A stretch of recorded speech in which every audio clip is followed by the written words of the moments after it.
And to hold them to only 4 field goals and 11 points that first half, the defensive start, you guys? No, our defense is getting more connected.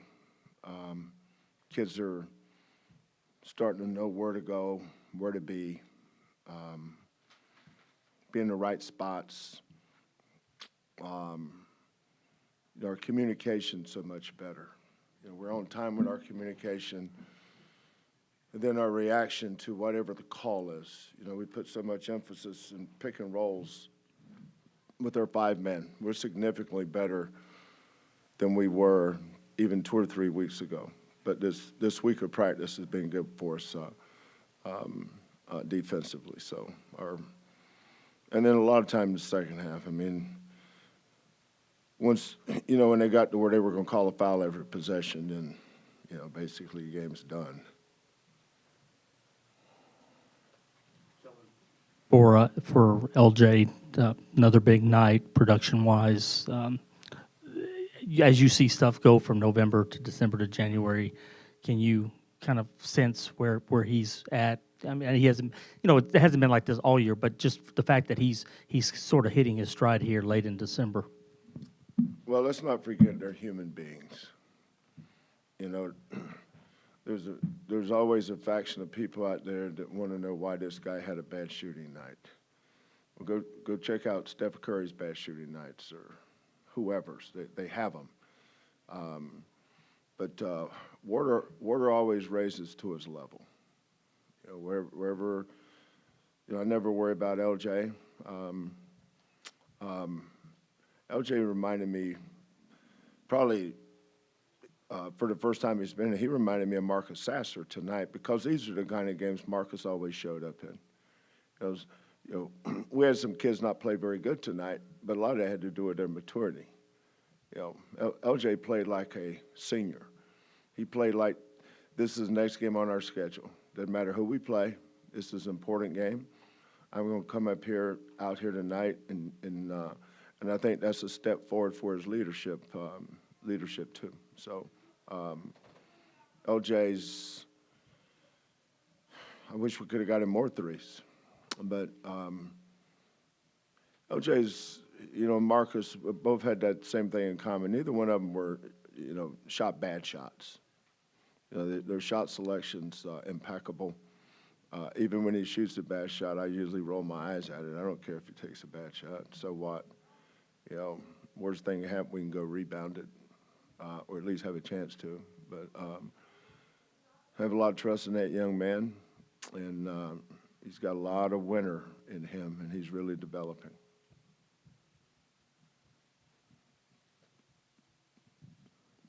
Kelvin, to get some guys some minutes in the second half and try some different combinations, is that valuable, for you guys? Anytime you get them on the floor, whether they play good or bad, at least they get out there. I think for this team to go forward, the biggest improvement we have to make is not big things, but little things. I knew what kind of game this was going to be before we started because I scouted them. They're not going to shoot until there's under 3 on the clock. So it's going to be a low possession game. You say, well, play faster. Okay. Well, they kind of got to shoot it before we can get it. And when you combine our defense with their patience and their game plan, it's going to be this kind of game. And then I don't think they ever played the same defense 3 times in a row. 2-2, 2-2-1, 1-2-2, back into a 1-3-1, back to a 2-3, back to a man, into a 2-3, 2-3 into a man. They just kept you up. But that's why they were ahead of Arkansas at halftime. That's why they're in a lot of games. And their kids play hard. And they're well coached. They know how to play that way. I don't know if we haven't played anybody that plays us like that, and I doubt we do the rest of the year. But you're always going to have a game like that, and it's good that we focused on what we're good at, which is our defense. Kelvin, when a team does play you like that, or the few times, does that hurt, or does it not allow you maybe to do things the way you would normally? Does that do you have to adjust? It doesn't matter. I was my old my first boss when I was a grad assistant at Michigan State was a guy by the name of Judd Heathcote. So he calls me one night and he goes, Kel, this is after a game. I think we were playing Texas A&M. My first or second year at Oklahoma. It's probably 95 or 96, one of those 2 years.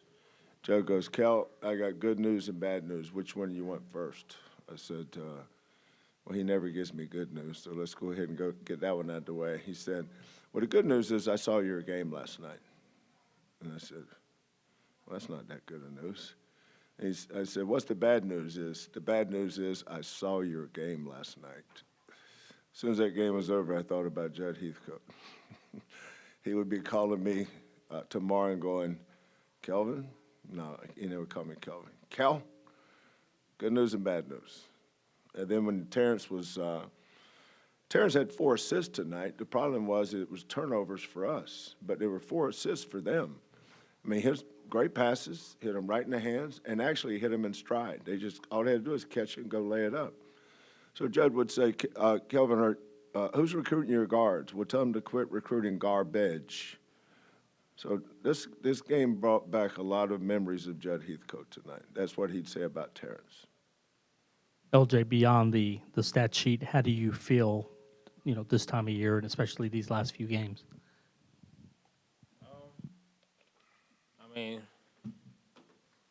I'm just focusing on just taking that step and a bigger step in the leadership position this year. Just getting uncomfortable or getting out of my body, doing some uncomfortable things, speaking up. So that's my main focus right now, and I feel like I'm improving at that. LJ, did you sort of take it upon yourself to set a tone and, doesn't matter who you're playing, you're going to play the same way? Oh, yeah, for sure. Before the game, he talked about how Marcus would dominate these type of games. He was saying that's been his most consistent guy in these type of games. And so going into this game, he said that right before he went out. So going into the game, I kept that in mind and was like, I need to be that guy because I saw what those teams did. So we need somebody to go out there and do that.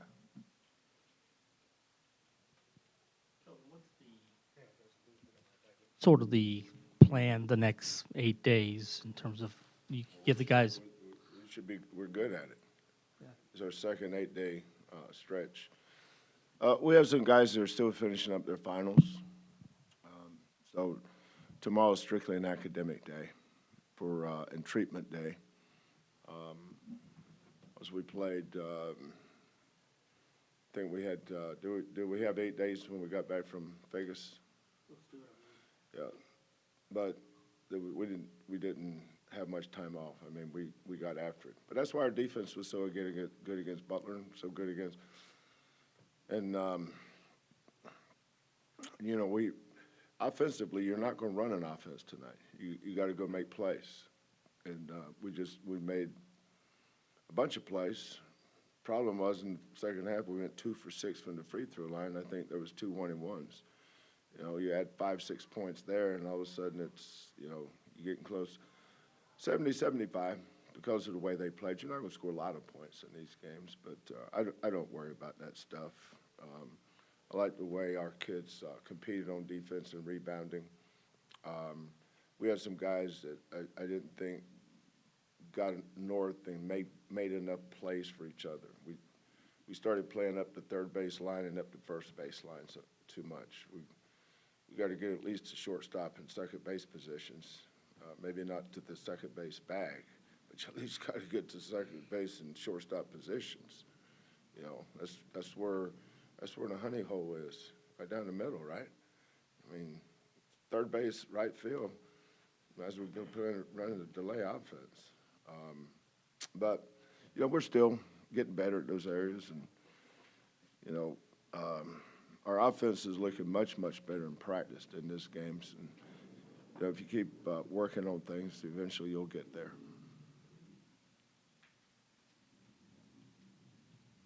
Kelvin, JVA, do you see flashes? How I do you see see flashes both ways. And what do you got to do to sort of? I'm gonna bring JV in here and let you ask him that. He's a senior. Grab him and ask him. Let me know what he said. Because whatever he says, I'm willing to do.